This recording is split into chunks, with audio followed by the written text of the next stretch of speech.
পিতামাতা ছিল হিন্দু ধর্ম অবলম্বন। ইব্রাহিম পয়গম্বর ধীরে ধীরে বড় হচ্ছেন। তার অন্তরে যেহেতু সে নবী হবে, তার অন্তরে কৌতূহল জাগে, আমাকে কে সৃষ্টি করেছে? আমি তো এমনি এমনি আসিনি, আমাকে তো কেউ না কেউ সৃষ্টি করেছে, কিন্তু আমার সৃষ্টিকর্তা কে? একদিন সূর্যের দিকে তাকায়, যখন সূর্য ওঠে মনে মনে ভাবে এই সূর্য এত বড়, মনে হয় সূর্য আমার রব। কিন্তু রাত্রি যখন আসে, সূর্য ডুবে যায়, তিনি ভাবে না, রব তো এমন হতে পারে না, সে এখন আছে আর এক সময় নাই, এ তো রব হতে পারে না।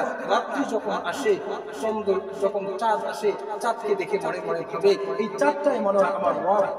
এরপর যখন রাত্রি থেকে সকাল হয়, চাঁদ ডুবে যায়, সে ভাবে না না, এ তো আমার রব হতে পারে না। এরপর দেখে যে তার ফ্যামিলির লোকেরা এরকম ভাবে মূর্তির পূজারি করে।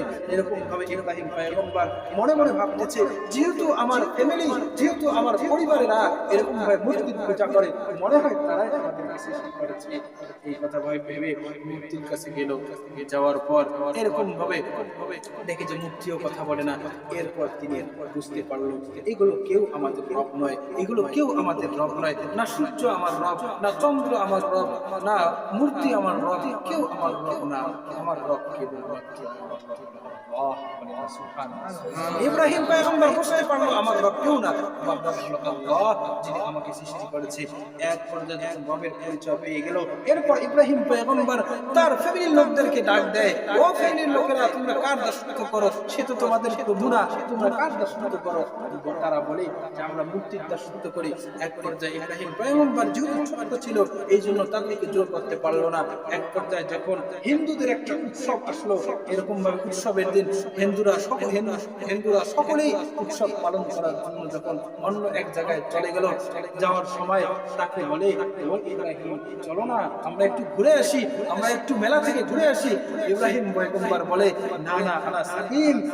ওনার কথা ছিল আমি অসুস্থ, কিন্তু ইব্রাহিম তো অসুস্থ ছিল না, উনি একটা এরকম ভাবে বুদ্ধি খাটিয়েছে, না আমি যদিও শারীরিক ভাবে অসুস্থ না, কিন্তু মানসিক ভাবে তো আমি অসুস্থ। কারণ হলো আমি নবী, কিন্তু আমার পরিবাররা এরকম ভাবে আল্লাহর দাসত্ব করে না। এই দৃষ্টিকোণ থেকে ইব্রাহিম পয়গম্বর কি ছিল?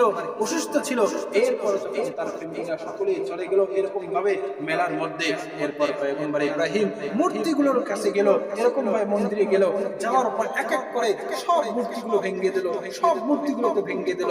দেওয়ার পর যে কুড়াল দিয়ে সব মূর্তিগুলোকে ভেঙে দিয়েছে, ওই কুড়ালটা এরকম ভাবে সবগুলো ভেঙে দেওয়ার পর কুড়ালটা বড় মূর্তির ঘাড়ে রেখে আসছে।